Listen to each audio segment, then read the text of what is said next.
So Mars has two moons, Phobos and Deimos. And apart from the bizarre shape, there's nothing remarkable about them, except for one thing. Not so long ago, scientists discovered a strange phenomenon on the surface of Phobos, and they still can't find any explanation for it. What is this phenomenon, and what does it tell us about the history of our solar system? Let's find out. American astronomer Asaph Hall discovered Phobos and Deimos back in 1877. Did you know that all the planets in our solar system are named after Greek and Roman deities? For example, Mars or Ares is the famous deity of war. That's why the satellites of this red planet were named after the sons of Ares, Phobos and Deimos. These beautiful names actually have creepy meanings: fear and horror. In 1971, NASA's Mariner 9 telescope took the first pictures. That's how we found out that these guys weren't at all like our moon. They had this weird shape, a strange and unstable orbit. Moreover, there are no other moons in the solar system that move as close to their parent planet as these two. Well, they are its sons after all. But even though they are very close to Mars, if you were standing on the surface of the red planet, you would hardly be able to see them. That's because the curvature of Mars hides Phobos and Deimos from view. Even if you were somewhere on the equator, Phobos would look like an ordinary asteroid to you, and Deimos would look like a star. All because these satellites are basically crumbs compared to our moon. They're the smallest and least bright moons in the entire solar system, which is ironic considering their mighty names. Anyway, it seems that everything should be pretty clear with these two satellites. But nope, there's a problem. You see, scientists reconstruct the history of space based on the traces found on different space objects. Dents, scratches, cracks, all these things can tell us what happened billions of years ago. For a long time, scientists were sure that, just like their Greek prototypes, Phobos and Deimos were twins. But then, NASA's Viking orbiter took new photos of the satellites, and that's when they discovered a significant difference between the two. The entire surface of Phobos was covered with huge grooves. Those were a series of long, deep pits stretching from one end of Phobos to the other. You may say, what's the big deal? All space objects have this kind of stuff on them. And yeah, there are other satellites with similar grooves and scratches, but none of them has as many as Phobos. It's completely covered in grooves, and they're huge, up to 12 miles long and 660 feet wide.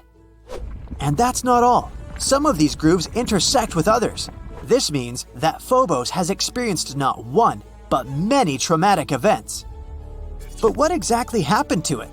Actually, scientists are still not completely sure. However, they have a few ideas. And these theories can tell us not only about the past of Phobos, but also predict its future. Theory 1. Asteroid impact. Well, the first suspect is quite obvious. There's a large, almost 6-mile wide crater on Phobos. It's called Angeline Stickney. It was named after the wife of Asaph Hall, the scientist who discovered the satellites. Adorable. So that's what the first theory sounds like. Once upon a time, an astronomical body crashed into Phobos. The impact was so strong that it left a large crater. And the effect of the collision left a bunch of grooves everywhere on Phobos. It sounds logical at first. However, scientists have noticed a flaw in this theory. They learned that these grooves actually formed not inside the crater, but next to it. So it wasn't a collision that created them. Besides, what about those grooves that intersect with the others? Or is it just a big cosmic coincidence? Well, the search for truth continued. Theory 2. It's all because of space debris. Yes, there's a difference between these two theories. In this case, the grooves aren't a direct consequence of the collision. Rather, it goes something like this. Something crashed into Phobos. This impact caused a bunch of rocks to be thrown into space. Some of them were lost in the universe forever, but others were small enough to be pulled back to Phobos.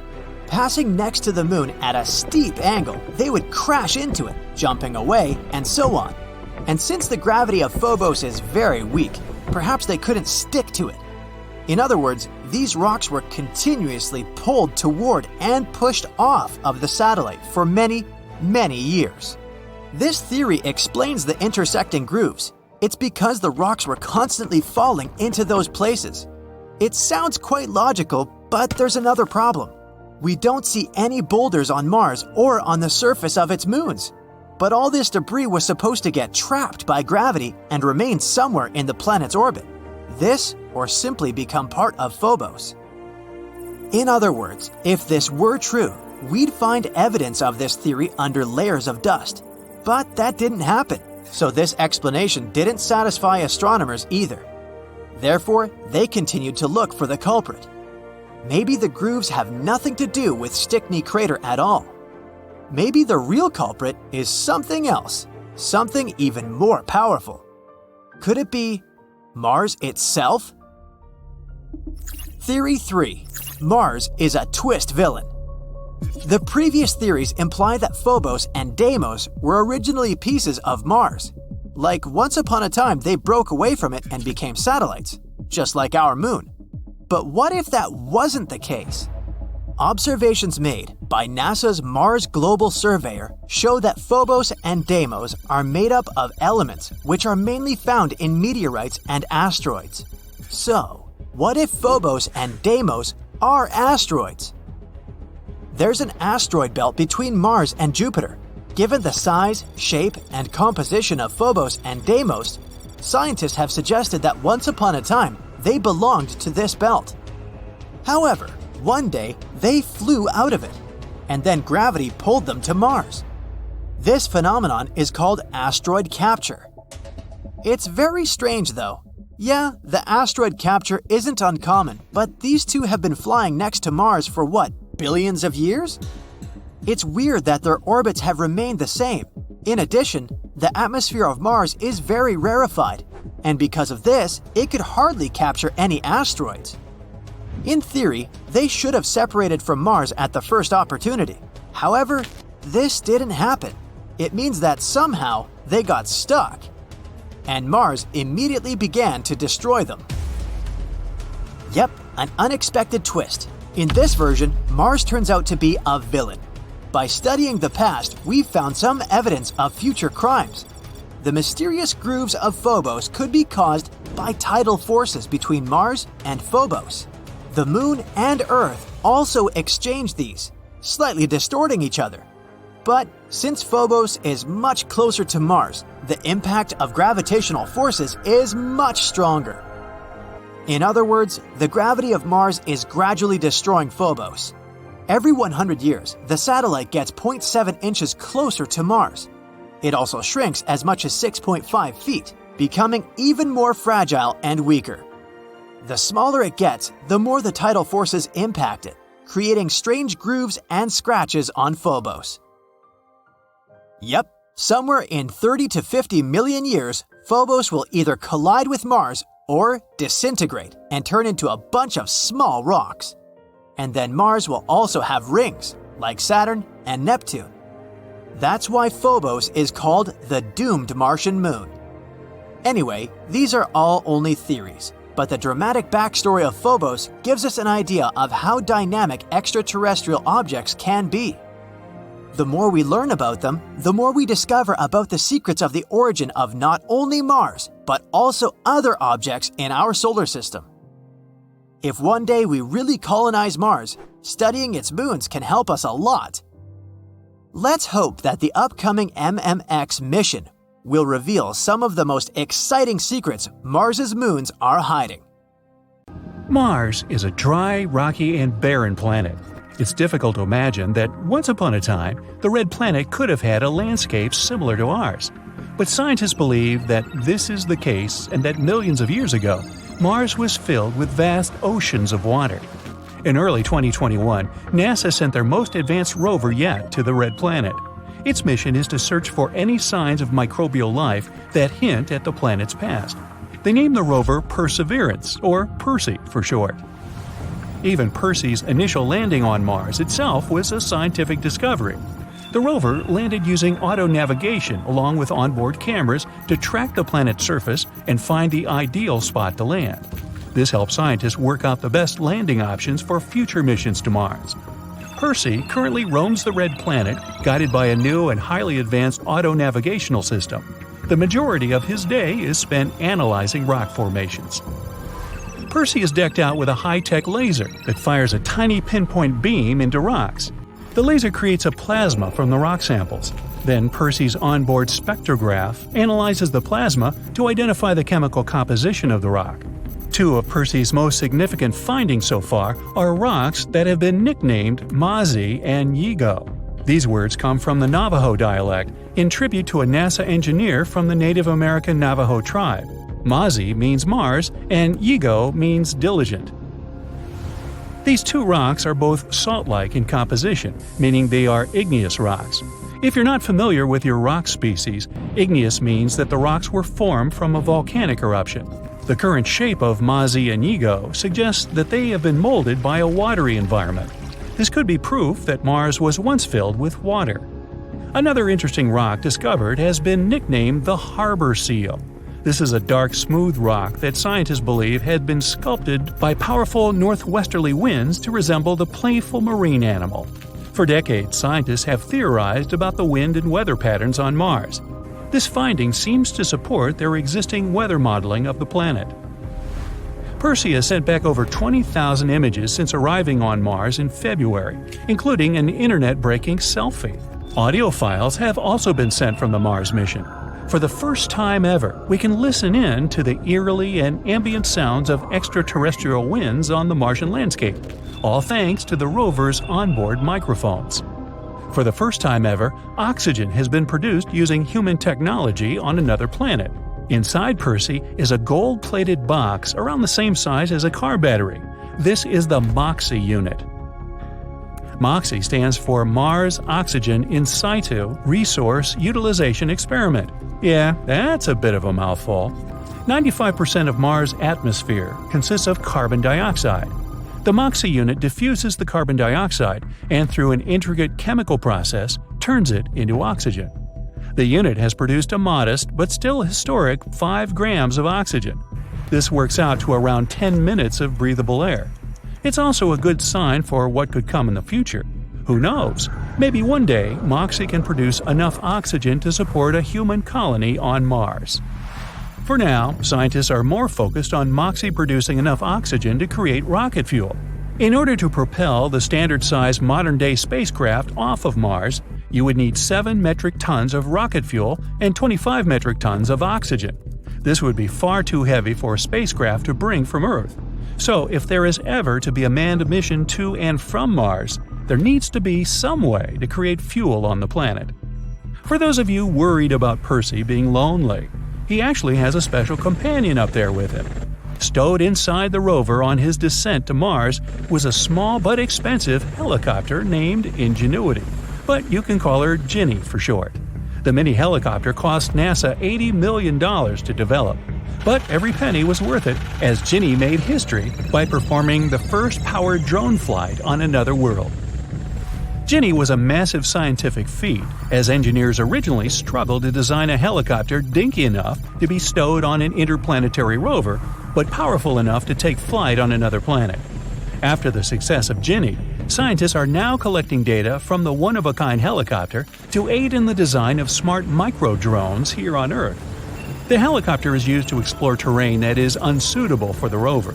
Ginny hovers over the Martian landscape, collecting data and taking aerial photographs to send back to Earth. Ginny is powered by solar panels above the rotor blades. A big concern for scientists was that the panels would get covered in thick coatings of Martian dust and leave the helicopter powerless. Luckily, airflow from the blades actually self-cleans Ginny's solar panels. Inside her mechanisms, Ginny carries a small postage stamp-sized piece of fabric from the Wright brothers' historic 1903 flying airplane. This is a loving tribute to the original pioneers of aviation. The Curiosity rover first landed on Mars back in 2012 and has been roaming the red planet for over 12 years. Curiosity wasn't designed to detect life as Perseverance was, but instead to determine if Mars had any of the necessary elements that could sustain life. This includes things such as liquid water, carbon, energy sources. Curiosity found a site scientists called Yellowknife Bay. This site once contained an ancient lake. The rover discovered minerals left behind from the waters, showing that the lake water was not too acidic or too salty. It would have had a balanced pH. Carbon, nitrogen, and other elements that could potentially support life were all found within the crater of the ancient lake. And most important of all, Curiosity found potential sources of energy for microbial life. So maybe there could be existing life on Mars after all. Curiosity made history by being the first Mars rover to witness and measure a planetary-wide dust storm. Just like on Earth, wind constantly blows on Mars, grinding away at the geology. This creates lots of dust, which eventually gets whipped up into large clouds. The dust clouds absorb sunlight and heat up, making the winds more intense. Without any rain or oceans, every few years the clouds grow so large that they wrap around the entire planet and create a giant dust storm. In 2018, Curiosity witnessed one of these great storms from the Martian surface.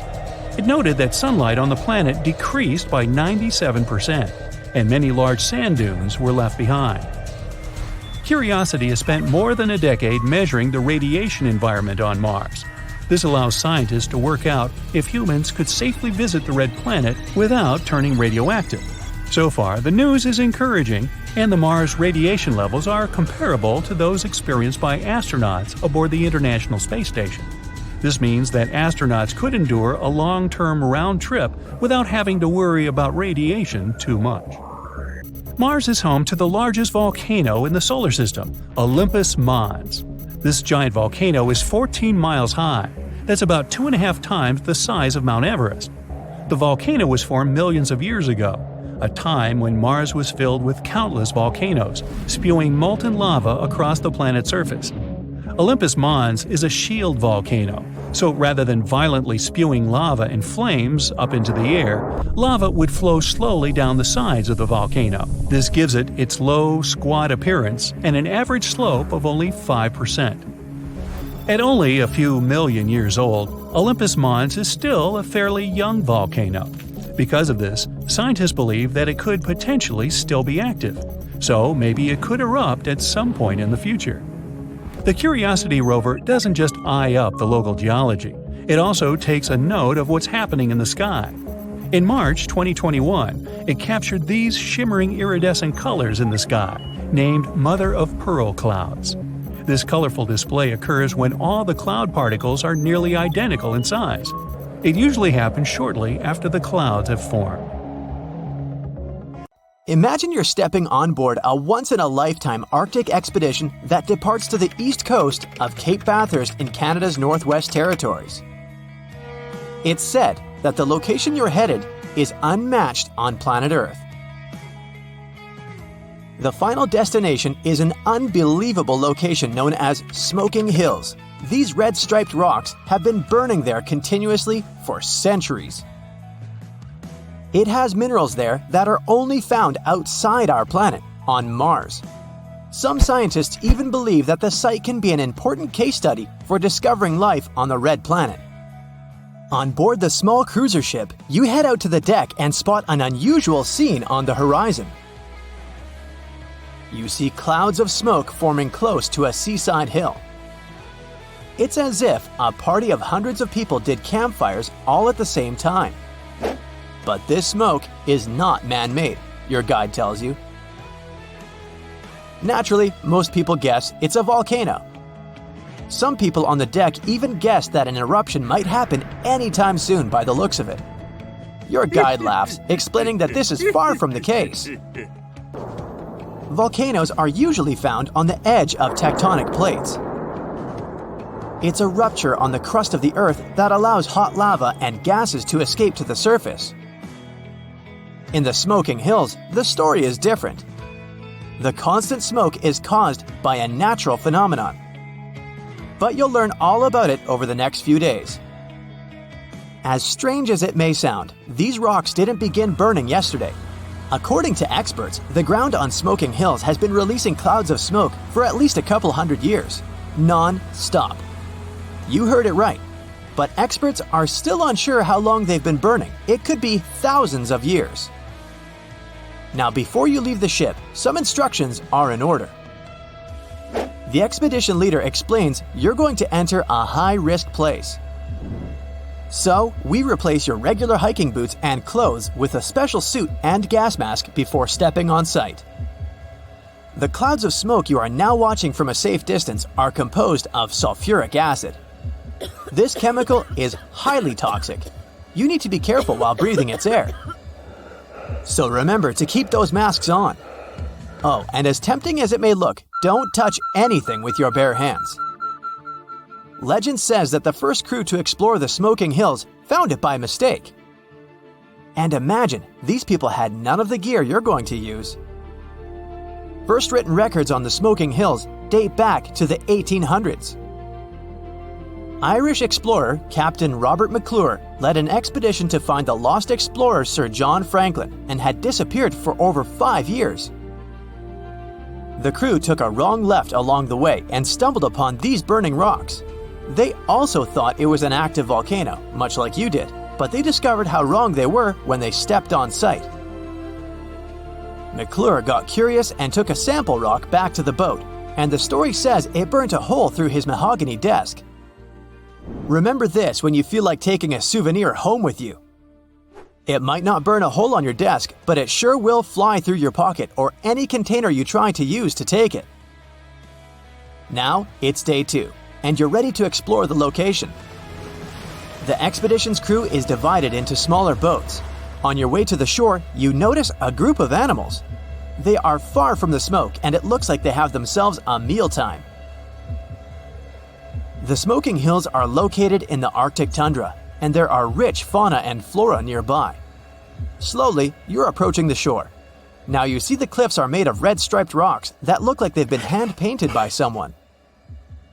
There's another place on Earth with similar hills, and it is located in Peru, all the way to South America.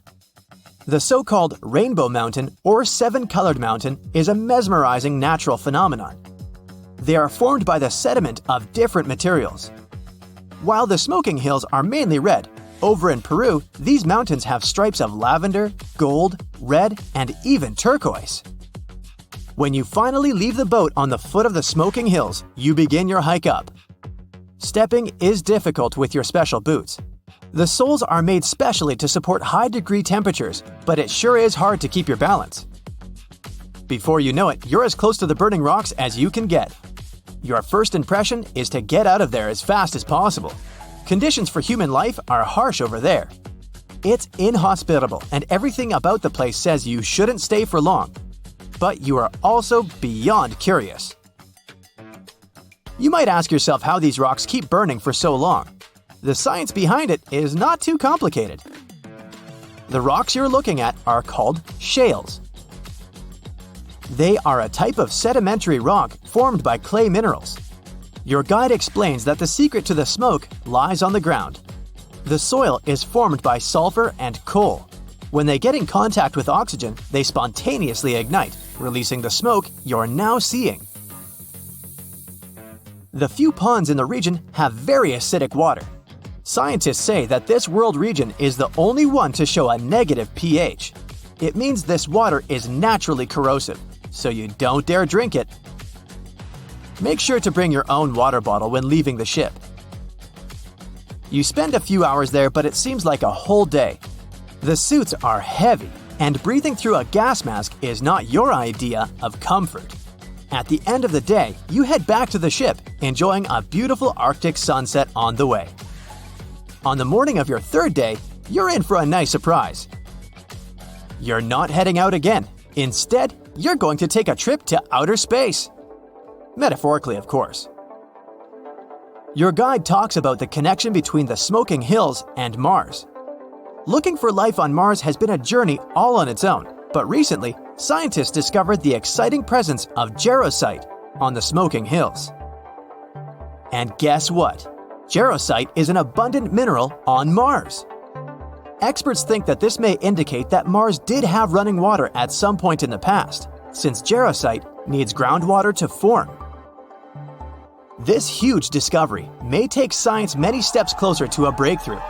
Has life really existed on other planets in the solar system? Mars has been on the map for scientific research for being the most likely planet to have developed life.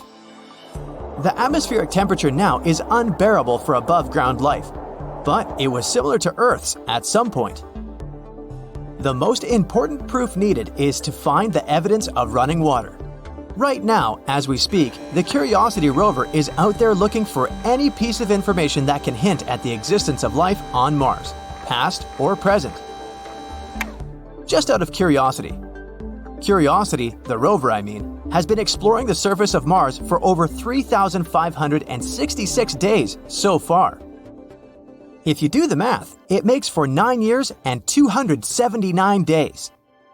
And in case you're wondering, why are we so eager to find life on other planets? According to NASA, the research for life on other planets can help us explain a lot about our own history. Where we came from, and maybe even where we're headed. And who could have guessed that scientists could begin to find answers for that in the Arctic tundra? That's exciting, right? Now, it's day 4 aboard the ship, and the expedition is coming to an end. Time to head back to mainland Canada. You just visited one of the world's most inhospitable places with a lot of impressions. Now, it's time to tell us what you thought about the journey and what you learned along the way. Write it all down in the comments below.